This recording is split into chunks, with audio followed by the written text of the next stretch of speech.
Vous aviez d'autres petites choses à me dire? Allez-y. Deux petites brèves. En football, hier, c'était la 8e journée de 2e division.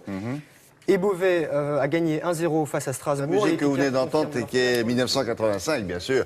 La musique des filles de Beverly Hills. Mais bon, De Beverly Hills. vous ne connaissiez pas peut-être ça à l'époque. Ah non, je l'ai. Bah si. Non, si.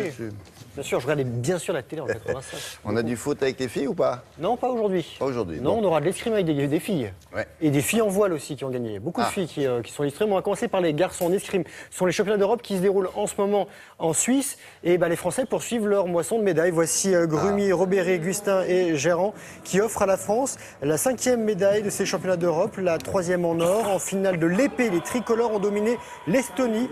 Grand artisan de cette victoire, c'est Gauthier Grumier, numéro 1 mondial, déjà titré il y a quelques jours en individuel. Bon observateur, William. L'épée, le point qui touche marque le point et on peut toucher toutes les parties du corps avec la pointe. Ça, c'est l'équipe féminine de France de sabre. Elle a décroché l'argent. Cécilia Berder, Manon Brunet, Soissonne Boudiaf et Charlotte Lambard se sont inclinés en finale face à la Russie. Alors en sabre, c'est une arme de taille et d'estoc, c'est-à-dire de tranchant et de pointe. On ne touche que la tête, le buste et les bras. Voilà pour l'escrime. Alors on a parlé des filles en escrime et les filles qui se sont illustrées cette nuit en voile. La Volvo Ocean Race, tour du monde à la voile en équipage avec escale. Il y avait une étape qui partait du Portugal qui est arrivée cette nuit en France.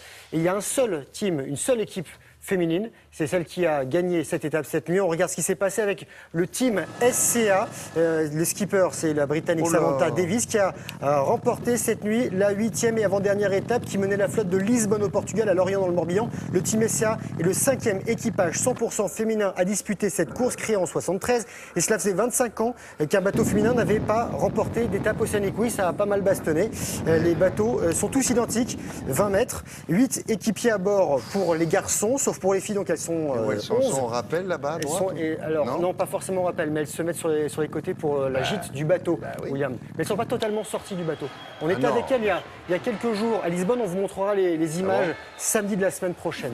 Il y a 7 bateaux en course. Ça, ce sont les Français qui ont gagné. Ils sont déjà qualifiés pour l'Euro 2016.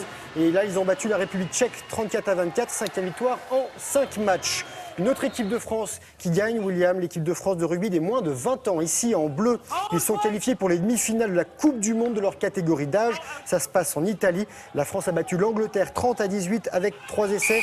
Et dans le dernier carré, les Bleuets seront opposés aux All Blacks. Ça risque d'être compliqué. Le critérium du Dauphiné libéré dans les Alpes de Haute-Provence, 4e étape, une arrivée au sprint, victoire du Français Nasser Bouhanni. C'est son 2e succès sur cette épreuve et l'Australien Ruben Dennis est toujours au maillot jaune.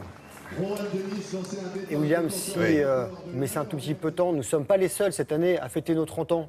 Il y a un autre garçon qui l'est. En dehors de Tsonga? En dehors de Tsonga, un autre Français qui s'illustre. Qui joue dans quoi Il est très très grand et il joue avec un gros ballon orange, du basket. Regardez, il avait 12 ans. Voilà, c'est le petit Joachim Noah qui est devenu très grand. Il est né le 25 février 85 à New York. Il a la triple nationalité suédoise par sa mère, américaine par son lieu de naissance et française par son père.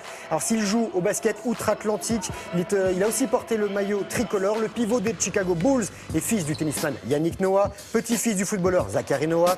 Et lors des réunions de famille, William, ça parle sport et palmarès, mais pas sûr que le fils écoute toujours les conseils de son père. C'est ce qui s'est passé, c'est que je l'ai explosé, quoi. Attends, c'est mental.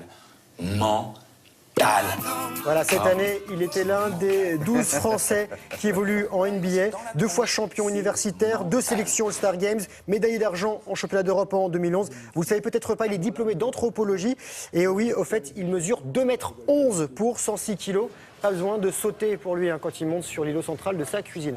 Moi, il faut que je mette un escabeau, lui, il se pose comme ça. Voilà. 2,11 m, né en 85, une grande année. 85. Oui, une grande échelle. Sans la grande échelle. Je vais dire bonjour à mon pote. Merci beaucoup. Au cours de ces 30 dernières